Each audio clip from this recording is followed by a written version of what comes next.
कन्नौज उत्तर प्रदेश संविधान बचाओ यात्रा के तहत कन्नौज पहुंचे अधिवक्ता महासभा के प्रदेश अध्यक्ष।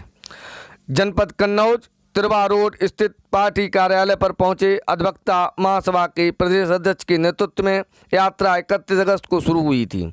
सपा कार्यालय में यात्रा का शुभारंभ कर प्रदेश अध्यक्ष प्रदीप कुमार ने पत्रकारों से बात करते हुए भाजपा पर जमकर निशाना साधा।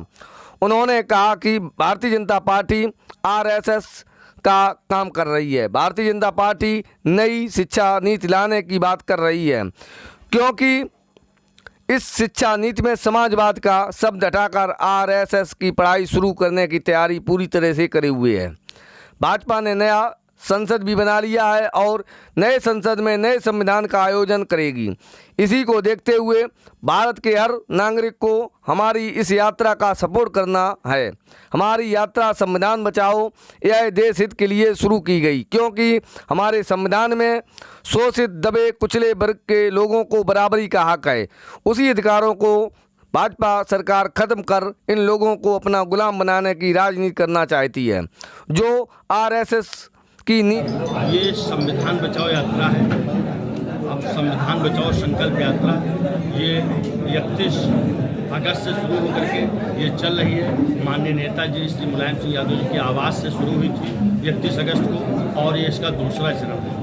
और हम लोग जो बहुत सारा समाज है जो भी बहुत चीज़ों में उलझा हुआ है, अपना भाजपा सरकार के लुभावने सपनों में जो जनता डूबी हुई है, उसको संविधान के प्रति जागरूक करने का काम किया जा रहा है। अधिवक्ताओं को लेकर के अधिवक्ता साथियों के साथ निकले हैं। संविधान के प्रति पूरे समाज को, दलित वंचित समाज को, उपेक्षित समाज को, अशिक्षित समाज को जागृत कर रहे हैं और संविधान के प्रति और उसके अधिकारों के प्रति उसको सचेत करने का काम किया जा रहा है। अगर संविधान नहीं बचेगा तो उनके हाथ में कुछ नहीं रहेगा। पेट पालना, जीविकोपार्जन करना मुश्किल हो जाएगा। अभी आपने संबोधन में अपनी एक बात कही थी आरएसएस को लेकर, झंडा और डंडे की, क्या बात है? जिस तरह से सारी तरह से आरएसएस हमको सारी चीज़ों से कुचलने का प्रयास किया जा रहा है। अगर हम बिल्कुल उठ के खड़े नहीं हुए तो हमको पूरे तरह से दबाने का प्रयास किया जाएगा। तो हमको भी साहस दिखाते हुए वो जिस तरह से जब कानून नाम की व्यवस्था इस देश में नहीं रही जा रही है, हर तरह से न्याय नहीं मिल रहा है, कहीं नहीं जा रहा है, अभी भी हमारी न्यायिका पालिका पे बहुत विश्वास बचा हुआ है। लेकिन पुलिस जिस तरह से एक एक कार्यकर्ता, जब सुप्रीम कोर्ट ने कह दिया कि हमको प्रोटेस्ट करने का अधिकार है जो है और हम कोई धरना प्रदर्शन कर सकते हैं, फिर भी राष्ट्रीय अध्यक्ष जी हमारे धरने पर जब बैठे किसान आंदोलन को लेकर के, तो उस समय उनको गिरफ्तार कर लिया गया, जेल में रखा गया, सारा दिन बैठाए रखा गया, वहाँ पानी तक नहीं पूछा गया इस दमनचारी सरकार द्वारा। तो इसलिए हम लोग जब इस तरह की स्थिति हालात आ जाएंगे तो हम लोग उनको जब पुलिस इतनी पिटाई करेगी, ये सारी चीज़ें करेगी, दमनचक्र चलाएगी, तो वो चीज़ हमारा नेताजी का संदेश था कि जब बहुत अत्याचार बढ़ जाए तो आत्मरक्षा में उठ के खड़ा रहें। तो ये आत्मरक्षा की बात है कि अगर ज़रूरत पड़े तो अब हम इससे ज़्यादा उत्पीड़न सही नहीं करेंगे और जम के सामना करेंगे, आँख में आँख मिला के बात करेंगे और हम पीछे नहीं हटेंगे। समाजवादी गुजरात के मुख्यमंत्री ज़्यादा उन्हीं का निहितार्थ होगा और उससे अपना वो बताते हैं, सौदेबाजी करते हैं, किसको बनाते हैं, ये तो उनका विषय है और उनका कोई निहितार्थ होगा उसको वो जान सकते हैं। ये सब तो सत्ता का खेल, खरीदना बेचना, ये भाजपा का काम है, उनका अपनी योजना होगी जिसके तहत होना। केशव प्रसाद मौर्य को लेकर अभी आप एक बात कही थी। केशव प्रसाद मौर्य बड़े वर्ग को वहाँ पे गुमराह कर रहे हैं, उसके नाम पे मलाई खा रहे हैं और यहाँ लोग भूखों पेट मर रहे हैं। उस समाज को जो भी जागृत नहीं है, अशिक्षित है, पूरी तरह से वंचित है, शोषित है, उसको उसके नाम पे राजनीति कर रहे हैं, उसकी आड़ में राजनीति कर रहे हैं और उसके नाम और उनको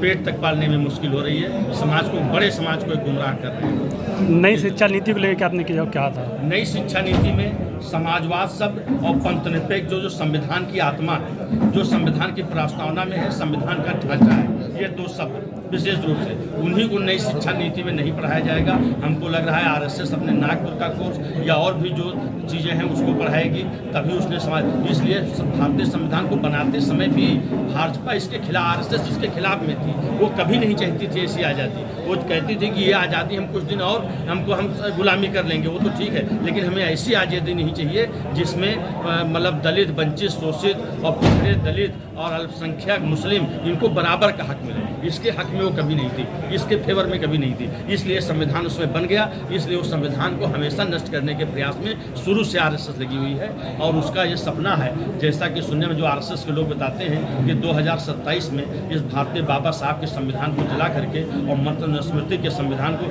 इसीलिए उन्होंने नई संसद भी बनाई है कि नई संसद में नया संविधान हम लाएंगे। लेकिन समाजवादी लोग उसको नेस्तनाबूद करने का काम करेंगे, सपना साकार नहीं होने देंगे। अब समाज जागृत हो रहा है और लोग अपने अधिकारों को समझ रहे हैं और अधिवक्ता सभा इसको लेकर निकल पड़ी है। जो कमी है उनको और जागृत किया जाएगा और जब पूरा समाज उठ के खड़ा हो जाएगा तो इनके सपने साकार नहीं हो पाएंगे, सपने इनके नेस्तनाबूद होंगे।